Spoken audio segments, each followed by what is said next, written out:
right, Saturday live pre-show. Pre-class. Let's do some notes before we go to class for this Saturday. Just some updates. This is the second week now we're doing Wing Chun again. All right, it's been 5 years since I've taught a class. 5 years since I've really had any interest. I've lost all interest in Wing Chun, to be honest. I started in 1998, and then post my wrestling career. If you're just finding me, I boxed for a very little while. If you're just watching me for the first time, I'm a law enforcement retired cop, defensive tactics expert, use of force instructor. I wrestled high school. I wrestled when I went to college. A little bit I went to college. I coached wrestling for a little while.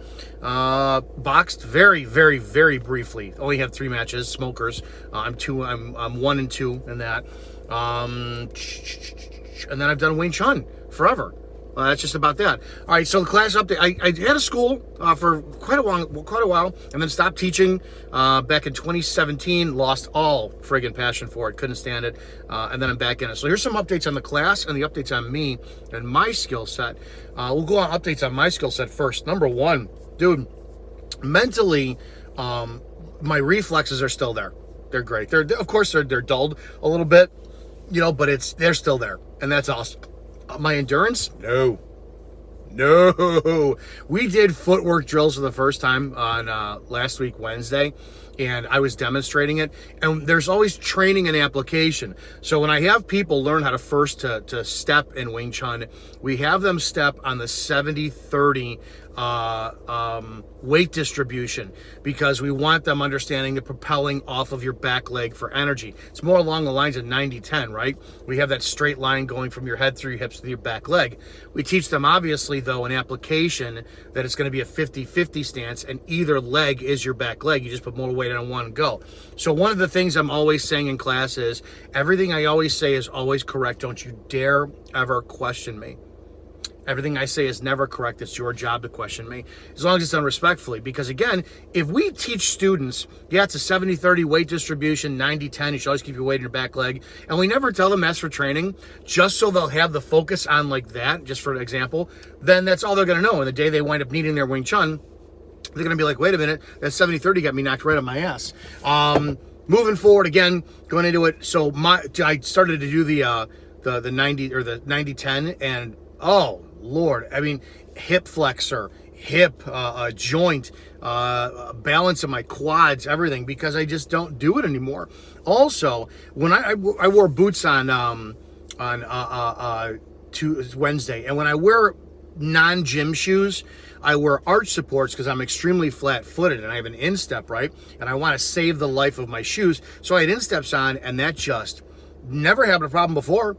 I wore insert shoes, arch supports always when I was on duty to keep my $300 boots from wearing down, and I never had any issue with balance. Oh, it was amazing. So it was amazing to see that, endurance-wise, like we were chi-sawing a little bit. Oh, I was like, so cardio's on the menu for me, definitely.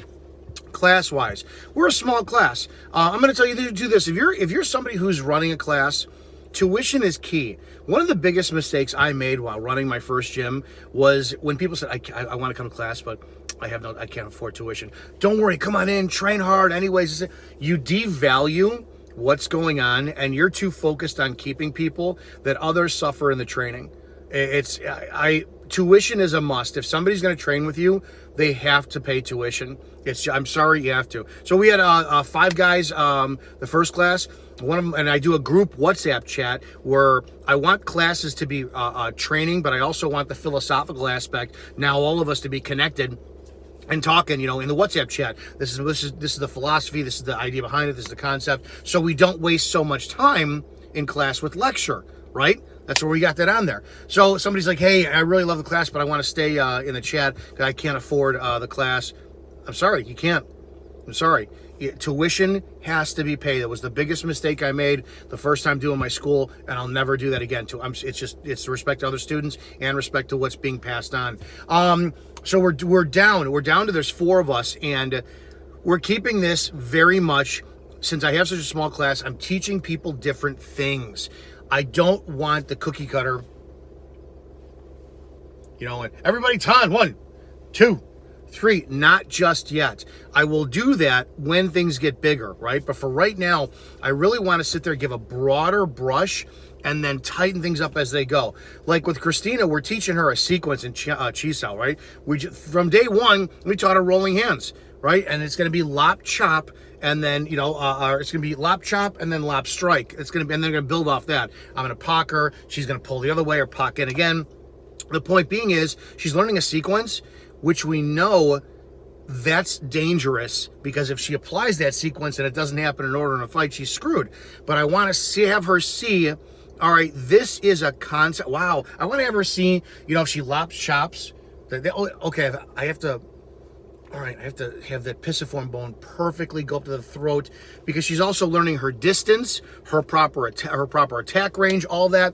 Defining center fighting line in Chisao does teach you your distance, because if you define center fighting line and then you violate that by extending forward, you're taking yourself out of your balance. But if you have somebody in front of you and you're already making tactile physical stimulus to anchor it into your mind and your body, you'll have an easier time doing it. So I think this is going to be more crucial to have people jump in the car first, open road, drive like crazy, and then go, okay, now we have to go back in the class and let's break this thing one down at a time. This is how sensitive you get when you turn right, turn left, turn signal, look in your mirror every 7 seconds.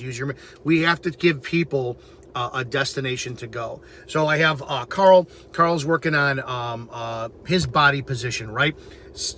Preventing weight from going too far forward, preventing weight from going too far back, staying in a static position, but then turning and learning how to turn, because he's a guy, right? Big guy, and he's learning how. It's just when we're brutes as men, and he's also got a martial arts background. It's undoing anchored performance skills. So I'm loving this journey, to be honest. It's brand new. These are class updates. I'll be teaching people differently as time goes on. So my format, and it's working so far so well, I like, is what we were always guilty of in class is spending a lot of time lecturing in Wing Chun, because it's conceptual, right? It's a lot of concept. I find that including your students in on a group where you can leave voice notes and then emphasize things is extremely valuable and important. So that's the update. I'm going to go teach class now. I got to run. I'll update you guys in a bit, and see you soon.